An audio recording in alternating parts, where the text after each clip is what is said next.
Hello everyone, our new topic is articles. The words a and the are called articles. We use them before the nouns to indicate whether they are general or specific. Definite articles and indefinite articles. A and an are called indefinite articles because we use a and an when we don't know about the person or thing. The is called definite articles because we know we are talking about the known noun in the definite articles. Use of a and an हम कहाँ use करते हैं when we are talking about something in general not specific. जब हम generally कोई बात कर रहे होते हैं, कोई स्पेसिफिक नहीं है, तो हम ए एंड एन का यूज करते हैं। For example, I need a new phone, I need an umbrella. अब उसने उसमें कहा कि मुझे एक फोन चाहिए, स्पेसिफिक नहीं बताया कौन सा फोन। उसने कहा कि मुझे एक अम्ब्रेला चाहिए और अब इसमें भी हमें स्पेसिफिक नहीं पता कि कौन सा अम्ब्रेला चाहिए। तो जब हम जनरली बात करते हैं that is a an an का हम यूज करते हैं। सेकेंडली हम ए एन एन को यूज करते हैं when we are talking about something which is new and are introducing it to the for the first time to the listener. For example, I have a new phone, I have a new dress. अब उसने पहली बार बताया है listener को मेरे पास new phone है, मेरे पास न्यू ड्रेस है। Third time we use it before the words that mean collection of things, जैसे for example a dozen, a gallon. Use of a, अब इसमें ए को हम और किस तरीके से यूज कर सकते हैं। We use a before the words that begin consonant sound. हम ए को वहीं पे यूज करते हैं जहाँ पे कॉन्सोनेंट होते हैं, बट हम इससे उस जगह भी यूज करेंगे जो सेंटेंस वॉवल से स्टार्ट होगा बट उसकी साउंड कॉन्सोनेंट आएगी।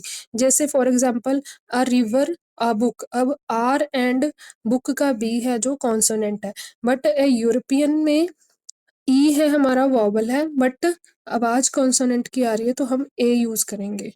सिमिलरली अ यूनिकॉर्न, यूनिकॉर्न में यू है जो वो एक वॉवल है बट उसमें आवाज वाई की आ रही है तो हम यहाँ पे एक कॉन्सोनेंट यूज करेंगे। सो हम ए यूज कर रहे हैं। Use of an, we use an before the words that begin with vowel sound and also before the words that begin with silent H. तो हम एन यूज करते हैं वॉवल साउंड के आगे और जहाँ पे एच है जो साइलेंट होता है उनके आगे। For example an ice cream, an umbrella, an R. Use of the, we use the before the nouns that are unique. हम उन नाउन्स के आगे यूज करते हैं जो यूनिक है, मतलब उन जैसा और कोई नहीं है। For example the sun is bright, अब सन एक ही है तो द यूज करेंगे। The Bible is a holy book, Bible holy book है, एक ही है तो द यूज करेंगे। Secondly we use the when we are talking about something that is known to the listener, जिसके बारे में लिसनर को पहले से ही पता है। Do you know where the keys are, तो अब इसमें लिसनर को पता है कि कौन सी कीज के बारे में बात हो रही है। Second example is put on the dress that mom gave you, वो ड्रेस पहनो जो माँ ने आपको दी थी। तो लिसनर को पता है कौन सी ड्रेस है तो हम द ड्रेस यूज करेंगे।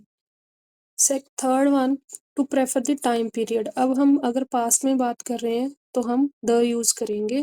For example this song was popular in the 1990s, तो पास्ट में बात कर रहे हैं तो द यूज करेंगे। In the past we did not have electricity, पुराने टाइम में हमारे पास इलेक्ट्रिसिटी नहीं थी तो हम इन द पास्ट यूज करेंगे।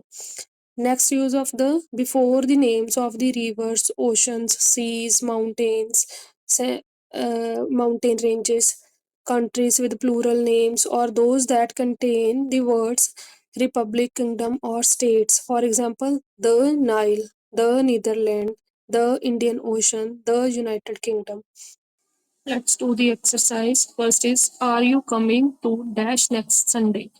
अब नेक्स्ट संडे पता है तो हम द यूज करेंगे। He is dash engineer, he is vowel so we use an. Sheldon is dash honest man, honest को अब हम ऑनेस्ट बोलते हैं, H is silent so we use an. The Eiffel tower lights up at night, अब Eiffel tower के बारे में हमें पता है, नोन थिंग है तो we use the. The oranges I bought were very sour. तो हमें ऑरेंजेस के बारे में पता है, किस कौन से ऑरेंजेस के बारे में हम बात कर रहे हैं, तो द यूज करेंगे. Sharon will take dash train from dash next stop. A and the, because next stop is not, तो हम the यूज करेंगे. Train is single, so we use A. Do subscribe this channel for more updates.